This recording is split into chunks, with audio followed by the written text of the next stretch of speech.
नाज़रीन, ब्रेक से पहले हम बात कर रहे थे डॉक्टर खुसरो सुल्ताना के साथ जेस्टेशनल डायबिटीज़ के मुतालिक। आइए बातचीत का सिलसिला आगे बढ़ाएं। डॉक्टर साहब, जैसे कि अमूमन आम तौर पर ज़ियाबतीस में ये देखा गया कि रेगुलरली दिन में 2-3 दफ़ा शुगर लेवल्स चेक करने चाहिए। तो क्या जेस्टेशनल डायबिटीज़ या दौरान हमल सामने आने वाली ज़ियाबतीस में भी क्या इसी तरह से रेगुलर इंटरवल्स के ऊपर शुगर चेक करते रहना चाहिए? इनको मरीज़ को सिखाना भी चाहिए कि कैसे चेक करना चाहिए। ग्लूकोमीटर से उनको चेक करना चाहिए घर पे। आइडियली तो फास्टिंग शुगर होनी चाहिए चेक, जो सुबह नहार मुँह की जाती है। नहार मुँह होगी, और फिर उसके बाद खाना खाने के लंच के 2 घंटे के बाद कर लें, और फिर डिनर से पहले। ज़रूरी नहीं कि रोज़ाना करें, कम हफ्ते में, डिपेंडिंग कि उनके ब्लड शुगर लेवल्स कैसे रहती हैं, हफ्ते में 2 दफ़ा। लेकिन इस चीज़ का ख्याल रखा जाए कि खाने पीने के 2 घंटे के बाद। हाँ, अगर रैंडम शुगर जो हम कहते हैं ना, वो 2 घंटे के बाद होनी चाहिए। अच्छा डॉक्टर साहब, जैसे कि आपने बताया कि इन मरीज़ों में जब एक दफ़ा ये मर्ज़ सामने आ जाता है तो इलाज का क्या तरीक़ाकार अपनाया जाता है? एक दफ़ा आप इलाज मेरा सामने आ गया है वो, तो उसमें हम ये करते हैं कि 2 तरीक़े हैं। आप ब्लड शुगर लेवल्स देखेंगे। एक तो है आप उनको डाइट से कंट्रोल कर सकते हैं, माइल्ड किस्म का है जी। तो डाइट में ये है कि डाइट और एक्सरसाइज दोनों का बैलेंस होना चाहिए। डाइट में उन्हें हाई कार्बोहाइड्रेट ज़्यादा नहीं लेनी चाहिए। आइडियली जो डाइट होनी चाहिए 50% ग्लूकोज शुगर कार्बोहाइड्रेट्स होने चाहिए, और 30% फैट्स और 20% प्रोटीन, ये कॉम्पोजिशन होने चाहिए। और जो इन्हें कैलोरीज टोटल प्रेगनेंसी में लेनी चाहिए वो 2200 से 2400 तक होनी चाहिए, जिसका 25% कैलोरीज नाश्ते में इन्हें मिलने चाहिए, और 30% लंच पे, और 30% डिनर टाइम पे, और 15% सोने से पहले। तो सोने से पहले इन्हें एक स्नैक ज़रूर लेना चाहिए। अच्छा डॉक्टर साहब, जैसे कि ज़ियाबतीस के मरीज़ों में कुछ ख़ास तरह की परहेज़ तजवीज़ की जाती है, ख़ासकर ख़ुराक के मामले में, जिसकी वजह से काफ़ी परेशान भी हो रहते हैं कि मीठा ना खाया जाए वगैरह वगैरह। तो इस तरह की परहेज़ करने की इसमें भी ज़रूरत है? शक्कर तो शुगर छोड़ देनी चाहिए, और फीकी चीज़ लें तो ज़्यादा बेहतर है। और अगर कभी आपने कोई चीज़ खा भी ली थोड़ी सी, तो आपको फिर उसको वॉक करके, एक्सरसाइज करके उसको न्यूट्रलाइज करने की कोशिश करनी चाहिए। और आपको डाइटिशियन से मरीज़ को भेजना चाहिए ताकि वो डाइटरी मुख्तलिफ वैरायटी उनको बता सके। डायबिटीज़ में आप ये ले सकती हैं, ये नहीं ले सकती हैं। जैसे जड़ वाली सब्जियां होती हैं, आलू, अरबी, चुकंदर, ये चीज़ें हैं, आइसक्रीम है, कोल्ड ड्रिंक्स हैं, ये अवॉइड करनी चाहिए। जी। अच्छा डॉक्टर साहब, एक दफ़ा जब मतलब एक दफ़ा जब बच्चा दुनिया में आ जाता है, उसके बाद अंदाज़न कितना अर्सा दरकार होता है कि ये मामला जो दौरान हमल सामने आया था शुगर के बढ़े रहने का, ये दोबारा नॉर्मल की तरफ वापस आ जाए? आमतौर से प्रेगनेंसी के बाद ये नॉर्मल हो जाते हैं। नॉर्मल टाइम है तकरीबन 6 to 8 वीक्स, 6 से 8 हफ्ते। 6 से 8 हफ्ते में अगर ये हम ज़ाहिर देखना चाहिए, मॉनिटर करना चाहिए शुगर इनकी, और 6 से 8 हफ्ते में हम ग्लूकोज चैलेंज टेस्ट दोबारा रिपीट करते हैं। और अगर वो फास्टिंग शुगर्स और रैंडम शुगर नॉर्मल रेंज में आ जाती हैं, इसका मतलब कि ये चीज़ ख़त्म हो गई।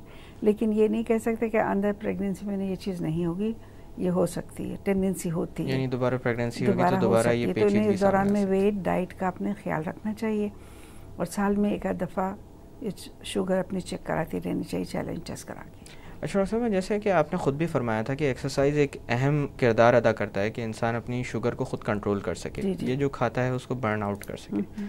इसी मुनासिबत से मैं आपसे ये पूछना चाहूँगा कि दौरान हमल, क्योंकि कुछ ख़ास चीज़ों से मना भी किया जाता है, बहुत सारे लोग ऐसे होते हैं कि जिनके यहाँ पहली दफ़ा इस तरह का मामला हुआ, वो तो अपनी बहुओं को या बेटियों को हिलने जुलने भी नहीं देते। जी नहीं। तो इस मुनासिबत से मैं आपसे ये पूछना चाहता हूँ कि दौरान हमल कितनी एक्सरसाइज करना जायज़ है या ख़तरनाक नहीं है? देखिए, इतनी हो कि आप थक ना जाए। वॉक कीजिएगा, लाइट वॉक आप कर सकते हैं।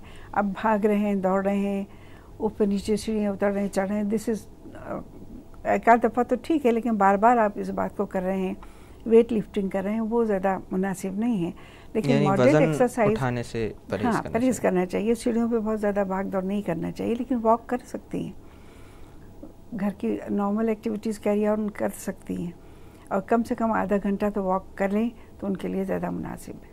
अच्छा डॉक्टर साहब, शुगर को कंट्रोल करने का एक और इलाज ये है कि इंसुलिन दे दी जाए, तो क्या इन ख़वातीन में भी इंसुलिन तक बात जा सकती है या? जी हाँ, अगर शुगर लेवल ज़्यादा बढ़ जाए, 200 से भी ज़्यादा जा रही है, रैंडम भी ज़्यादा जा रही है, फास्टिंग भी, तो इनको फिर इंसुलिन डाइट से कंट्रोल नहीं हो रहा है तो फिर ऑप्शन इंसुलिन का होता है।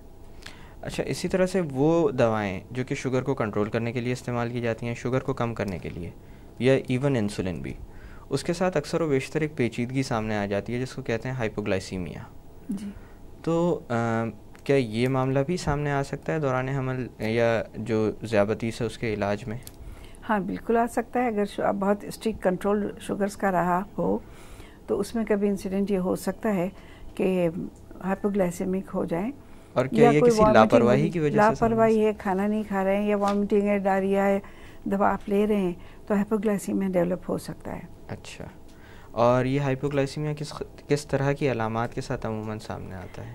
यूजुअली घबराहट, पैलर, पसीना आ रहा है, ठंडे पसीने आगे मरीज़ आमतौर से ये कहता है, घबराहट हो रही होती है, पसीने छूट रहे। तो इन हालात में तो बेहतर यही है कि शुगर चेक कर लें, ग्लूकोमीटर है तो आइडियली चीज़ है, नहीं तो फिर आपको ग्लूकोज और फौरी तौर पर क्या इक़दाम करना चाहिए? आईवी आप दे सकते हैं, 25% ग्लूकोज बोलस दे सकते हैं, या अगर वो अवेलेबल नहीं है, घर में आप हैं, तो शुगर शक्कर डाल दीजिए मुंह में, थोड़ा सा उसका शरबत बना के दे दीजिए। जी। अशरफ साहब, कोई ऐसा तरीक़ाकार है कि इंसान अपना तहफ़्फ़ुज़ कर सके कि ये मामला सामने ही ना आए दौरान हमल? हाँ, एक लिहाज से जिसको हम कहते हैं कि इलाज से एहतियात ज़्यादा बेहतर है, तो इसमें यह है कि अपने वज़न का ख्याल रखें कि वज़न अपनी हाइट के हिसाब से वज़न उसकी मुनासिबत से रहे, एक्सरसाइज हो, रोज़ कम से कम 1 घंटा वॉक कर सके तो बड़ी आइडियल बात है। ग़िज़ा में ख्याल रखें कि बहुत ज़्यादा मीठा नहीं खाएं, हलवे, पराठे, चॉकलेट, टॉफ़ी, इस किस्म की चीज़ें अवॉइड करें क्योंकि वैसे भी ज़्यादा शुगर तो कोई मुनासिब चीज़ तो है नहीं, इसको वाइट पॉइजन कहा जाता है आमतौर से शुगर को। तो ये चीज़ों से परहेज़ रखेंगी और एक्टिविटी, एक्सरसाइज अपनी मेंटेन रखेंगी, वेट सही रहेगा, तो चांसेस ये हैं कि इससे आप बच सकते हैं। अच्छा, वो ख़वातीन जिनके अंदर आर्जी तौर पर इस तरह से दौरान हमल शुगर का मामला सामने आया हो या ज़ियाबतीस का मामला सामने आया हो, क्या उनमें ये इम्कानात भी बढ़ जाते हैं कि आगे चलकर उनके अंदर डायबिटीज़ की टाइप 2 जैसे कि उसको कहा जाता है? हाँ, बिल्कुल। अगर वो अपने वेट का ख्याल नहीं रखती हैं, डाइट का ख्याल नहीं रखती हैं, तो नेक्स्ट 10 ईयर्स में 50 से 60% जो ख़वातीन हैं वो डायबिटिक हो सकती हैं। यानी जिनको जेस्टेशनल डायबिटीज़ होती है उनमें से 50 से 60%? बिल्कुल। इससे जैसे वार्निंग है आपको कि भाई ये चीज़ है ना, be careful about your diet and exercise.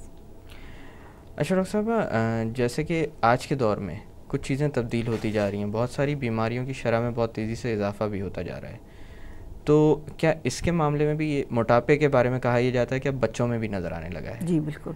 तो क्या ये एक प्रेसिपिटेटिंग फैक्टर हो सकता है कि आगे चलकर ये बीमारी और मज़ीद आम हो जाए? जैसे 4 से 5% आपने कहा फिल वक्त नज़र आती है गेस्टेशनल डायबिटीज़। जी, तो वो तो है, थ्रू आउट द वर्ल्ड दुनिया में ये देखा जा रहा है कि फ्रीक्वेंसी बढ़ रही है। अब एक और सिंड्रोम होता है जिसको हम कहते हैं पॉलीसिस्टिक ओवरीज। ये भी एक ऐसी कैफियत होती है कि जिसमें इंसुलिन की रेजिस्टेंस बढ़ जाती है। इंसुलिन जो नॉर्मल मकदार में पैदा होती है जिसमें, वो नॉर्मल शुगर लेवल्स को कंट्रोल नहीं कर सकती क्योंकि बॉडी के जो सेल्स हैं वो इनसेंसिटिव हो गए हैं। तो उसमें जब जिसको हम कार्बोहाइड्रेट इंटॉलरेंस कहते हैं, तो ऐसे लोग जब प्रेग्नेंट होते हैं तो उसमें तो गेस्टेशनल डायबिटीज़ डेवलप होने का बहुत चांस होता है। तो विद टाइम मैं जो देख रही हूँ कि एक तो ओबेसिटी बढ़ रही है जो एक कंट्रीब्यूटरी फैक्टर है डायबिटीज़ के लिए, दूसरे पॉलीसिस्टिक ओवेरियन सिंड्रोम जो है वो भी बढ़ता जा रहा है और वो भी इस तरफ ले जाता है गेस्टेशनल डायबिटीज़। अच्छा डॉक्टर साहब, आपने तस्करा किया था कि वो ख़वातीन जिनके अंदर जेस्टेशनल डायबिटीज़ का मामला सामने आता है उनमें एज अ कॉम्प्लिकेशन या पेचीदगी के तौर पर एक्लेम्सिया भी सामने आ सकता है। जी बिल्कुल। एक्लेम्सिया होता क्या है? एक्लेम्सिया होता है प्रेगनेंसी में पहली बार आप अगर ब्लड प्रेशर राइज होता है।